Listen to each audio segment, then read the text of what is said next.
Bienvenidos a Argumentos, gracias por estar en sintonía de este espacio a través de las señales de Globovisión. Cuando faltan días para las elecciones presidenciales, hemos en este espacio entrevistado a algunos de los candidatos. Hoy nos acompaña Claudio Fermín. Vamos a presentar de inmediato un resumen para ustedes. Él es presidente de Soluciones para Venezuela y candidato presidencial por Soluciones. Aquí tenemos parte de su biografía. Nació en Barinas, en el estado de Barinas, en los llanos venezolanos, politólogo, sociólogo, egresado de la Universidad Católica Andrés Bello y profesor en las universidades Central de Venezuela, UCAT, Universidad Simón Bolívar y en la Escuela de Ciencias Políticas en la Universidad Fermín Toro. Fue designado viceministro de la Juventud en 1984 al 89 en el gobierno de Lucinchi. Alcalde del municipio Libertador de Caracas entre 1989 y 1993, candidato a la alcaldía metropolitana de Caracas en el 2024, ha sido candidato presidencial en 1993, en 1998, 2018 y 2024, como les mencionaba en esta oportunidad con el partido Soluciones para Venezuela. Bienvenido, Claudio Fermín, gracias por acompañarnos nuevamente en este espacio, ahora como candidato. Evidentemente conocer esa necesidad de regresar nuevamente a una candidatura presidencial con una propuesta. Tienes una amplia trayectoria política, como compartíamos con nuestra audiencia, con Acción Democrática. Luego decidiste formar parte de este grupo, de este movimiento, Soluciones para Venezuela. En una de las candidaturas presidenciales renunciaste para apoyar al candidato Henry Falcón, ¿no? Bueno, en esta oportunidad has mantenido tu candidatura y has dicho, no voy a retirarme de la contienda, tengo una propuesta que hacer a Venezuela, una propuesta diferente, apartada de los polos que tanto daño han hecho al país. Bienvenido. Bueno, muchísimas gracias, Rosa. Gracias a Globovisión por tenerme de nuevo. Y cuando estamos a tan solo 10 días, 11 días para el día de las elecciones, pero 10 días quedan antes de llegar el día de las elecciones, siento que es una gran oportunidad el que yo pueda reiterar desde nuestras convicciones, desde nuestra reflexión, que una de las causas de la situación que nuestro país vive hoy, que es una situación de precariedad económica, en tanto en cuanto pues tenemos el Producto Interno Bruto reducido en más de un sexto de lo que era hace tan solo 14, 15 años. Es decir, ha habido un desmantelamiento del aparato productivo en muchas ramas industriales, existe un criminal bloqueo económico contra Venezuela y muchas de las políticas iniciales de este cuarto de siglo, estatistas, centralistas, de colonización del aparato productivo por parte del Estado, muchas de esas políticas se mantienen. Yo he sostenido que además de las erráticas políticas económicas y además del modelo de concentración de las decisiones en pocas manos, uno de los elementos que causa esa calidad de vida tan disminuida es el conflicto político, la conflictividad política, Rosa, el modelo político de confrontación que pareciera fortalecer para mal, una cultura de la segregación en el que algunos círculos con poder prácticamente plantean que estos no, aquellos no. Hay una cultura de discriminación, de segregación política que se expresa en términos muy contundentes. Unos dicen no volverán, como excluyendo, discriminando, segregando.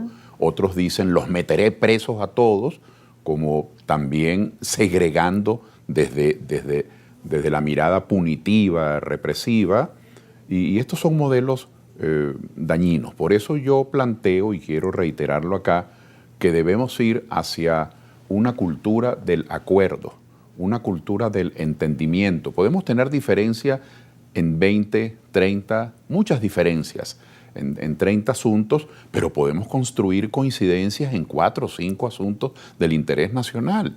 Y por eso planteo, frente a lo que hemos tenido en este cuarto de siglo, que es el gobierno de un partido, que es un gobierno cerrado, hermético, que cree que nunca se equivoca, que cree que la culpa siempre es de otros, que tiene una especie de arquitectura de autoindulgencia, siempre encuentra una excusa para creer que no ha cometido error alguno. Frente a esa visión tan cerrada, yo planteo un gobierno de amplitud política, que vengan varias organizaciones y sobre todo ahora que vamos a tener 6 meses antes de la toma de posesión, que varias organizaciones construyan un acuerdo mínimo y además planteo un gobierno de integración.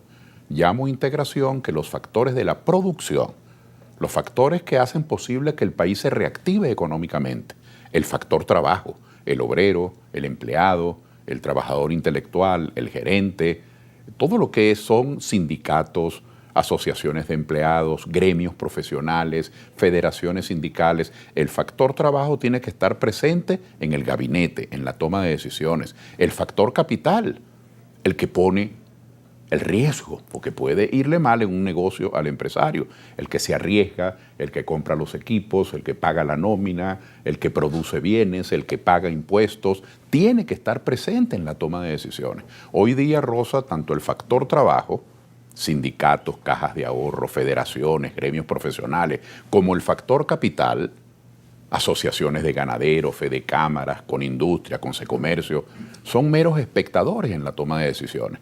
Y hay un tercer factor que es el factor de la ciencia, la tecnología. La academia también.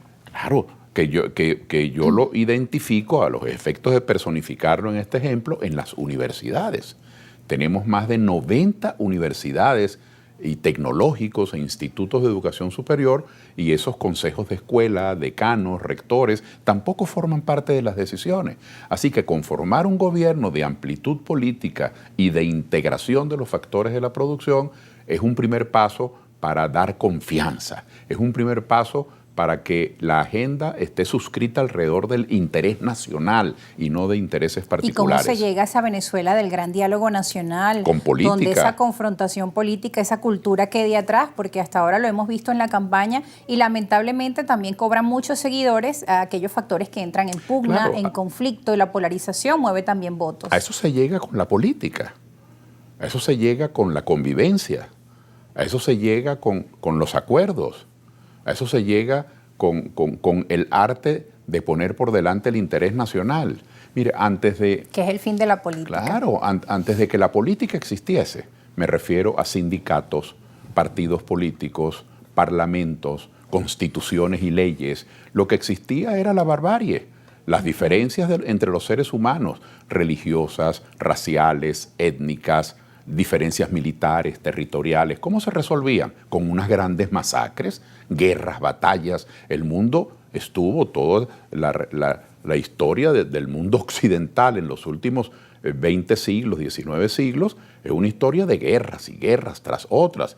Y la política, viéndolo en perspectiva amplia, como digo, las leyes, las constituciones, los partidos, los sindicatos, la opinión pública, las elecciones, la política ha enseñado a nosotros, los seres humanos, a que las diferencias se pueden dirimir en paz y que las diferencias no tienen por qué ser obstáculos para encontrar coincidencias. Así que es hora de coincidencias. El país tiene 25 años en una sola camorra, 25 años en el careo, 25 años en el que yo te dije que tú me dijiste, por acá presos políticos, por acá golpes de Estado, por acá cierre de emisoras y de televisoras, por acá promoción de injerencia extranjera. Y así es imposible que crezca la economía. Promoción de injerencia extranjera. No es posible, la economía no puede crecer bajo la inseguridad y bajo la desconfianza. Así que esta es una candidatura para la reconciliación del país y el relanzamiento de la economía. Tenemos que ir a una pausa. Al regreso seguiremos conversando sobre sus propuestas y también